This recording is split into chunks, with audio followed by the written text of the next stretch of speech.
एक निर्धन व्यक्ति नित्य ही भगवान विष्णु व लक्ष्मी की पूजा करता। एक बार दीपावली के दिन भगवती लक्ष्मी की श्रद्धा भक्ति से पूजा अर्चना की। कहते हैं कि उसकी आराधना से लक्ष्मी जी प्रसन्न हुई। वह उसके सामने प्रकट हुई और उसे एक अंगूठी भेंट करके अदृश्य हो गई। अंगूठी सामान्य नहीं थी।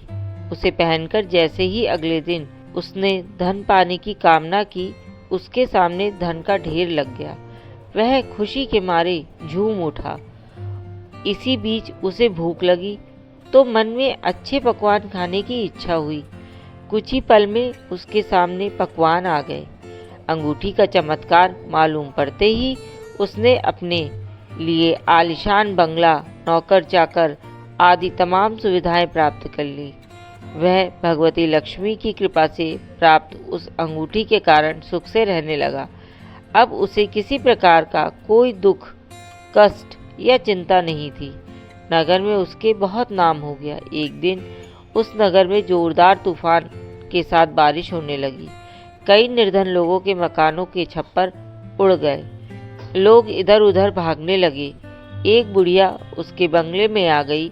उसे देख वह व्यक्ति गरजकर बोला, ए बुढ़िया, कहाँ चली आ रही है? बिना पूछे बुढ़िया ने कहा, कुछ देर के लिए तुम्हारे यहाँ रहना चाहती हूँ। लेकिन उसने उसे बुरी तरह डांट डपट दिया। उस बुढ़िया ने कहा, मेरा कोई आसरा नहीं है। इतनी तेज बारिश हो रही है, मैं कहाँ जाऊंगी? थोड़ी देर की ही तो बात है। लेकिन उसकी किसी भी बात का असर उस व्यक्ति पर नहीं पड़ा। जैसे ही सेवकों ने उसे द्वार से बाहर किया, वैसे ही जोरदार बिजली कौंधी।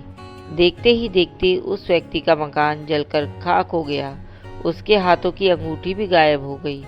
सारा वैभव पल भर में राख के ढेर में बदल गया। उसने आंखें खोलकर जब देखा तो सामने लक्ष्मी जी थी। जो बुढ़िया कुछ देर पहले उसके सामने दीनहीन होकर गिड़गिड़ा रही थी, वही अब लक्ष्मी जी के रूप में उसके सामने मंद मंद मुस्कुरा रही थी। वह समझ गया उसने बुढ़िया को नहीं, साक्षात लक्ष्मी जी को घर से निकाल दिया था। वह भगवती के चरणों में गिर पड़ा।